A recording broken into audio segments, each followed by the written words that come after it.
Okay, let's recording a video and see how it's recording well and check the voice and the video quality of the output.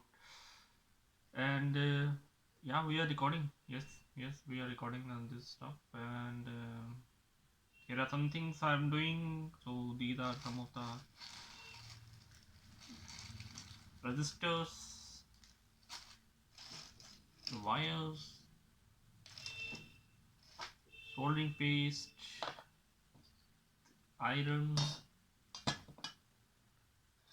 quick glue.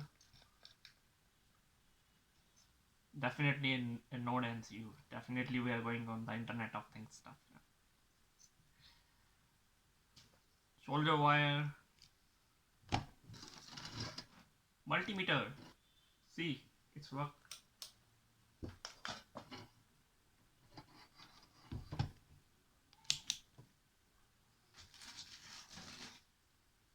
Relays, more relays, a TTL,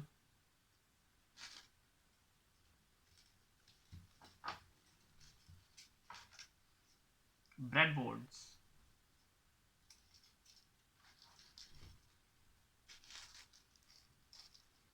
diodes, LEDs, more LEDs, Zener diodes,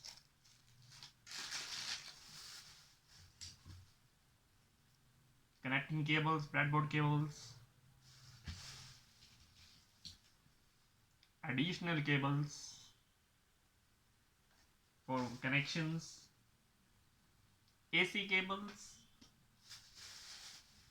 definitely to power up the things.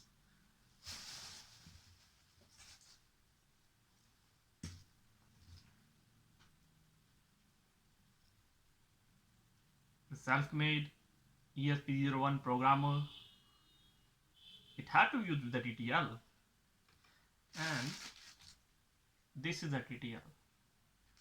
We put it here, put the ESP here, and here are the reset and GPIO pins.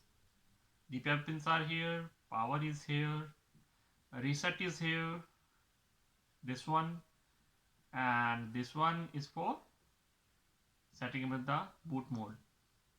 The programming one and the simple one, GPIO02, high and low. You understand it.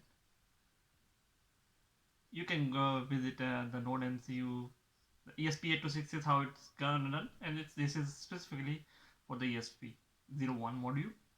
And the whole boot mode mechanism, it's for the ESP ecosystem 826 specifically. So that's what I'm working. More LEDs, tactile buttons, push buttons that we say.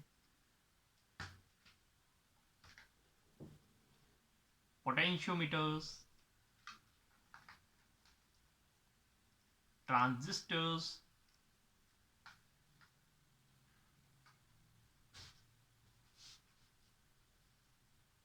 you remember this, use this. We use this for cleaning up the copper on the clad boards, on the breadboard, on the potential boards that we are going to solder on. See this? We rub it here and it gets clean. Easy to solder after that.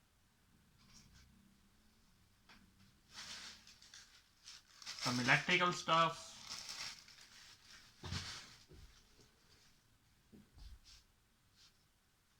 One more board.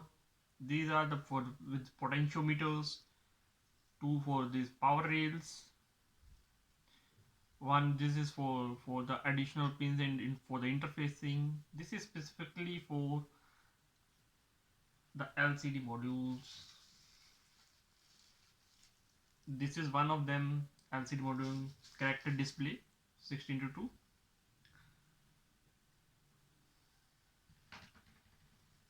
There is one more, Node MCU. This one is Amica, in fact.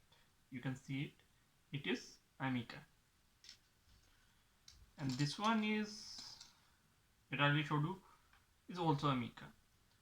We do have one more one, which is Lolin. Both are good. Slightly, the width of the Lolin is slightly much more than the Amica. But both are good. Both are really good and works equally well. Although the programmer chip is there, is totally different in both of these stuff.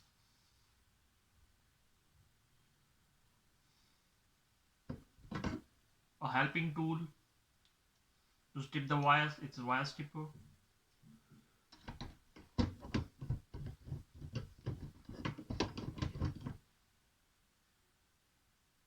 Wire cutter. So when we have the solder, the stuff on the board, we use this for cutting out at the very edge of those pins that are pointing out from the board itself.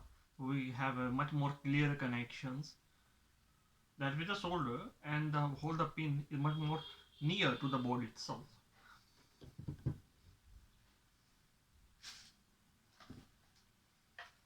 Here are some of the products that I designed.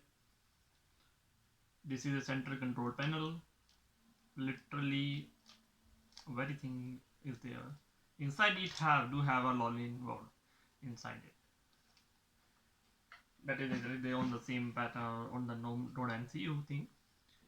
And here are the things. It have a power here. It have a power supply inside it. Node MCU inside it. LEDs, buttons. As you can see, these are all buttons. Here are the LED stuff. Here is more to test these things. The testing wires. These are the main power supply wires. This is one of the products that I built. This is 2021 March 12 today, and this is the thing that I initially developed. One of the initial around 2 years earlier, possibly in 2018. More than 2.5, we can say, around 3 years now. So it is in the 2018, 2017, later 2018 to begin, I think it is was there. So this one based on ESP01. It will have a power supply, it will have all the mechanical stuff, that's the relays inside it. These are the wires that go to the connections. This is the reset pin to actually reset the device whenever we need it to. And we can even program this thing to even more pins on that. So we can use the button for the stuffs and even add more stuff.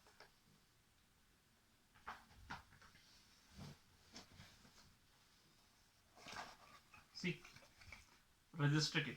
There are lots and lots of resistors. It always helps to have these things.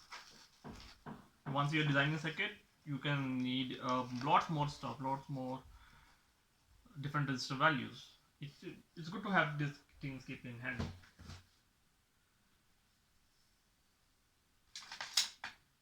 Some screwdrivers. This one, this one,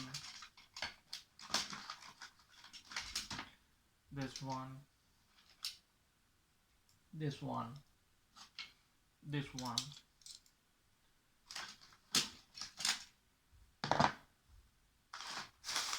And there are more. You can even have a tester here. It's good to have when you're working with the AC signals.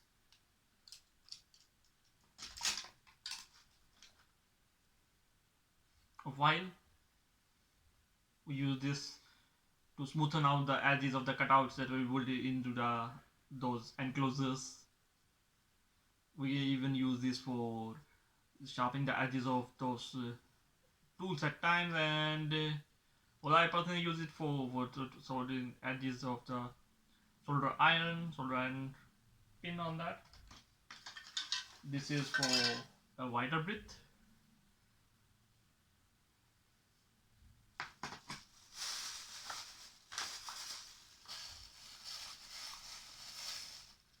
Some switches on that, so even when we are interfacing with this Internet of Things stuff with electricity AC on that. We need this stuff on that. This is typically a very household item as per the switch is concerned on that. A very good plier. Definitely from a very good manufacturer. We love it.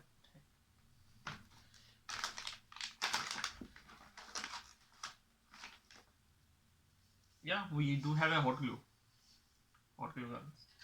Definitely. That always helps to have a hot glue whenever you have. Personally, I find out when we are using hot glue, the more the temperature of the device that you're using to melt that hot glue, it's better to have that. The bonding will be much more better at that time. These are some of the connecting wire rolls. This is a thinner one, this is a much thicker one.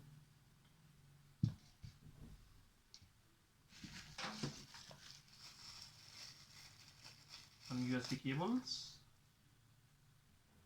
This is, see, as you see, this is exactly the same connector that we have on our mobile phones, Android phones specifically. USB Type-C is definitely coming in a new way.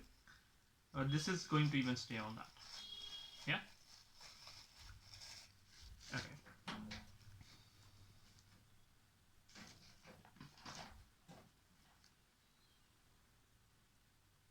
A rocker switch. A potentiometer, a bigger one. Better to have this thing. So we can keep these wires inside those breadboards. We have a breadboard here. When we are actually using this potentiometer with some other devices to control the resistance between the terminals on that, and so we can have those things attached and easily trim it. It's a 10K potentiometer that I am having, but you can have any value that you need: 1K, 5K, 20K, 100K, 50K, whatever you need it.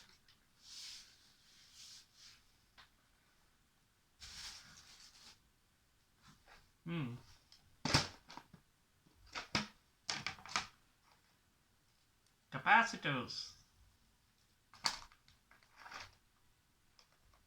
tape. It's good to have this thing. This is very thin tape. Header pins, a 40 pin thing. This is a female one. A capacitor kit. It's good to have. Capacitor kit. These are ceramic capacitor, by the way. This one is electrolytic capacitor, as you see.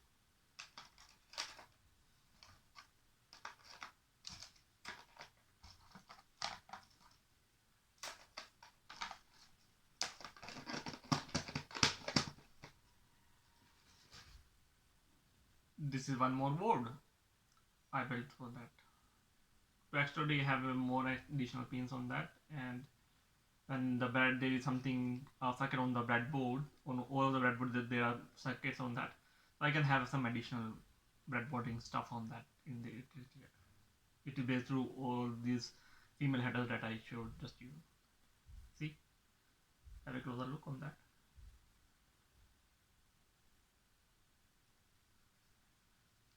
Yeah, I have actually placed one more plate here. See inside it, if you can see on that. So the soldering is there done. So to have isolation there, I have put one more plate and on that.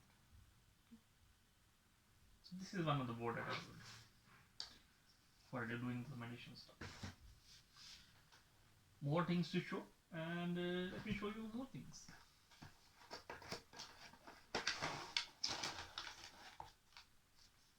This one is boost converter, a boost converter circuit to actually make your voltage from where it is to a much more higher voltage.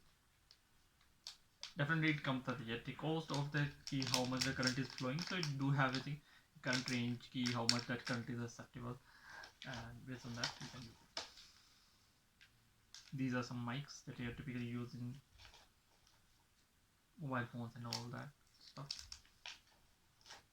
in simple basic mobile phones and all of that stuff. These are some speakers. This one is the power supply of LEDs, the LEDs that you use in at homes, at shops, at sometimes. So you have seen this kind of driver. So it has a circuit inside it that is actually converting the AC to a DC signal at a certain specific voltage as accepted by those LEDs that are going to drive through it.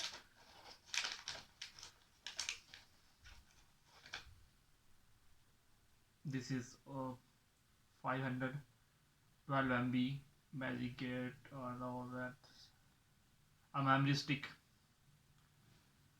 512 MB. So possibly we are using this thing in some future project to interfaces with different stuff. We are looking towards on that. So this is definitely a vintage chip because it's 512 MB that have to have a novelty at a time when it was launched actually, where we have multi GB space inside it. So 64 MB space at that time was very big space. Now we have 64 GB, very nominal space that we are generally having in our cell phones, and even some are having 128, 256, and even 512 GB of space in the mobile phone itself. That's a tremendous growth in just a limited amount of time. That's sure for that. So here is the box of assorted items. I'll show you some of them. These are some other types of LEDs. See, and some new type of LEDs. So, typically industrial rocker switches that I showed you earlier. Some connectors and touch switches. A very early board for the ESP that I built on that. The 12E, 12E, 12F. Typically, that's around would have a slight variation in those models, but it's built for that. To have those pins soldered and interfaced to these output pins. Now the chip is actually in a different project. Things to show. This one. What is this? A button matrix. It is a button matrix, multi-button matrix. Now how much output we are having it from here? See? How much? So it have 12 buttons. And through those 12 buttons, we are having output of through 4. 4 3 12. It's a factorial, 4 a factorial. It's a doubly plexed LED matrix. So these resistors are used here.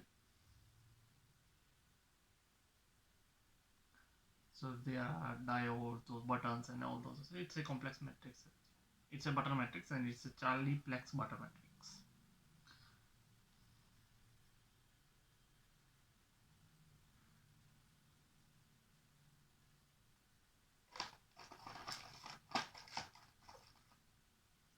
Some power supplies that we use.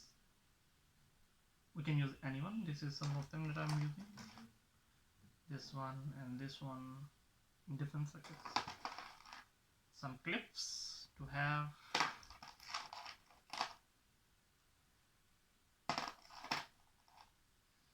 Capacitors, ceramic one, electrode one. And there is one more thing here. If you can see here in the light. This one is right there. This one. See? This one is voltage regulator that we are using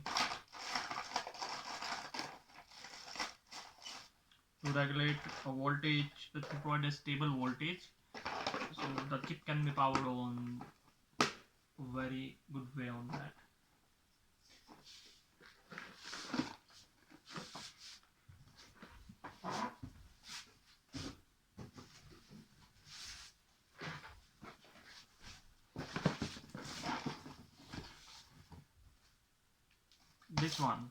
This one is one of the models that are built, and this is the one of the initial models that are built. This is called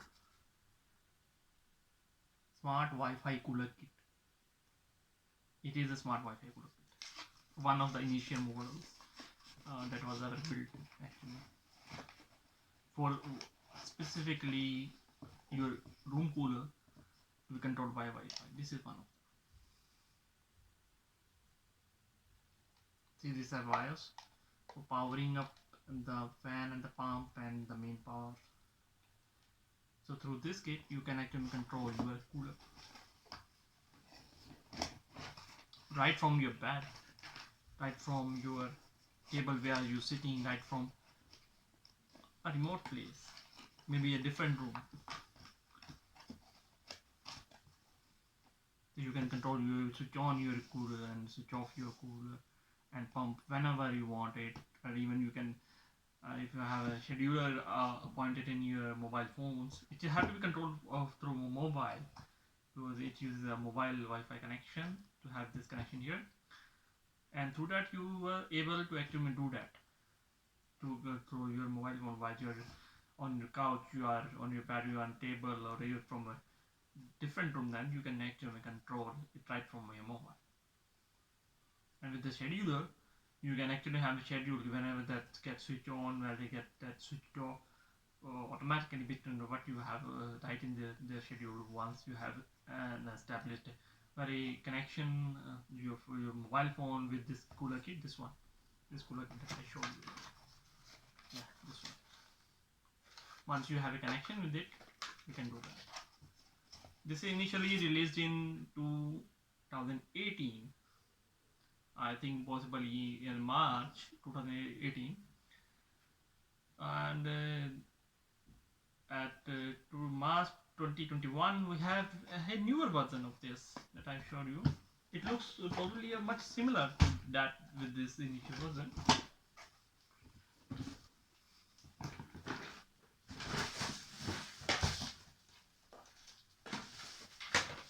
There are lots of stuff here.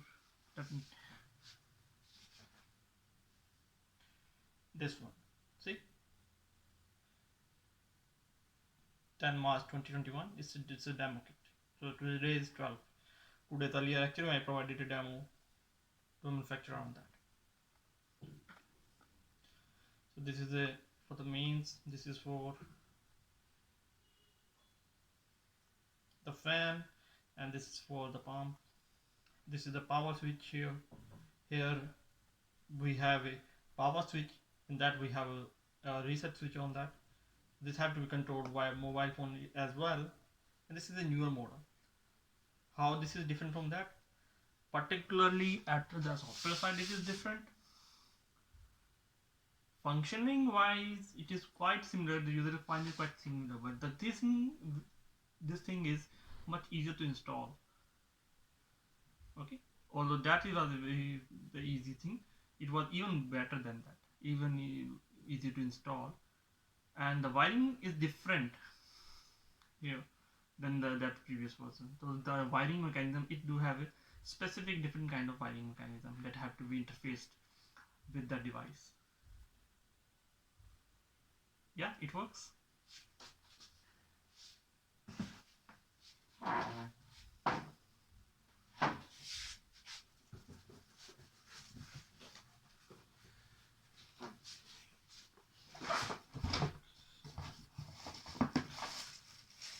These are some of the switches that we use.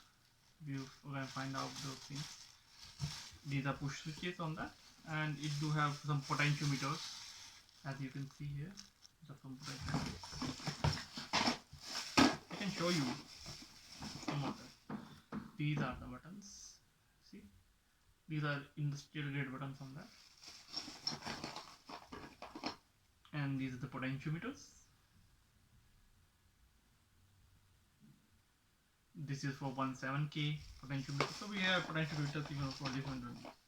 We have some radio switches here.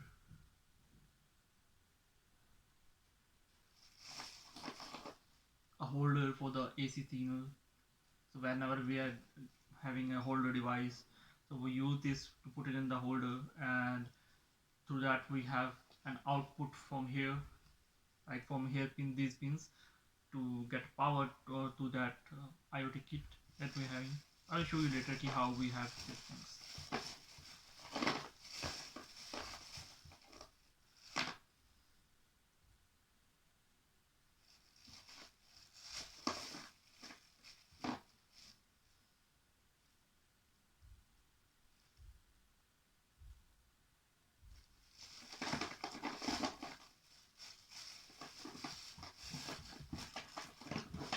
Here are some more switches on that. These are some switches of different kind, so even these are switches, tactile switches that we are having, or different varieties.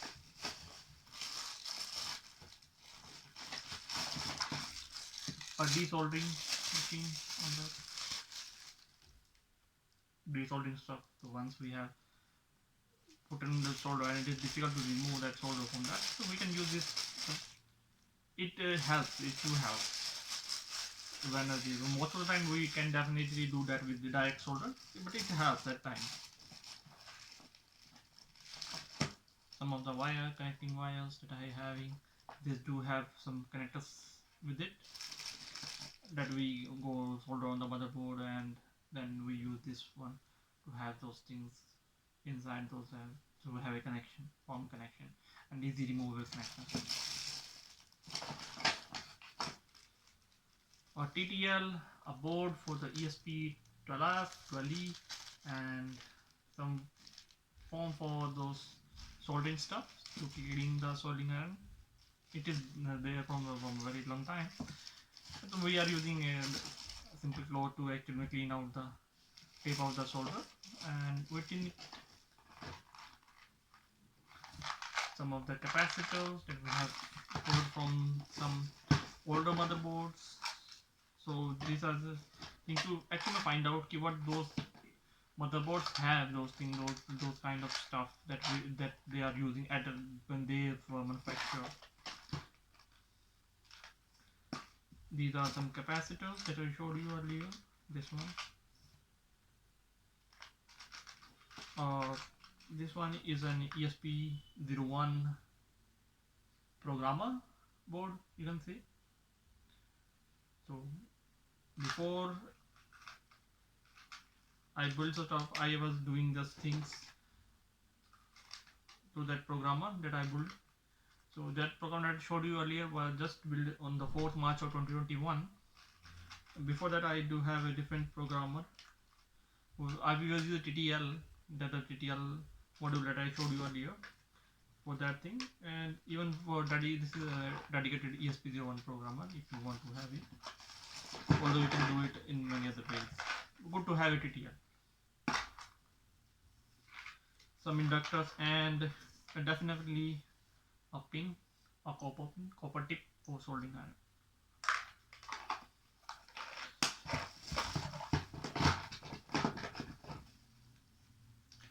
(7805) transistor, one of the most manufactured transistor ever as part of 2021. Good to have some pieces of that. A different variation of potentiometer.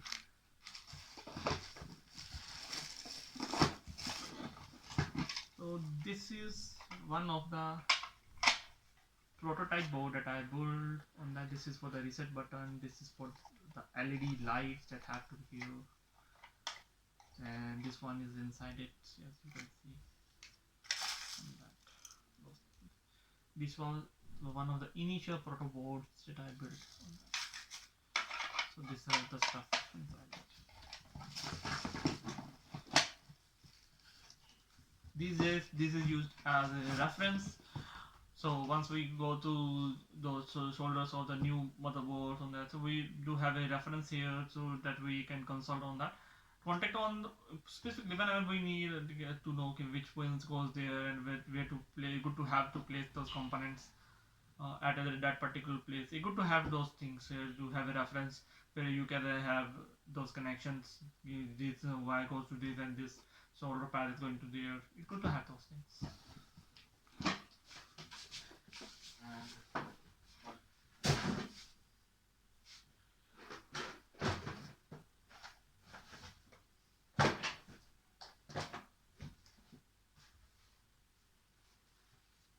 Some file covers to have those things, those paper that we're having.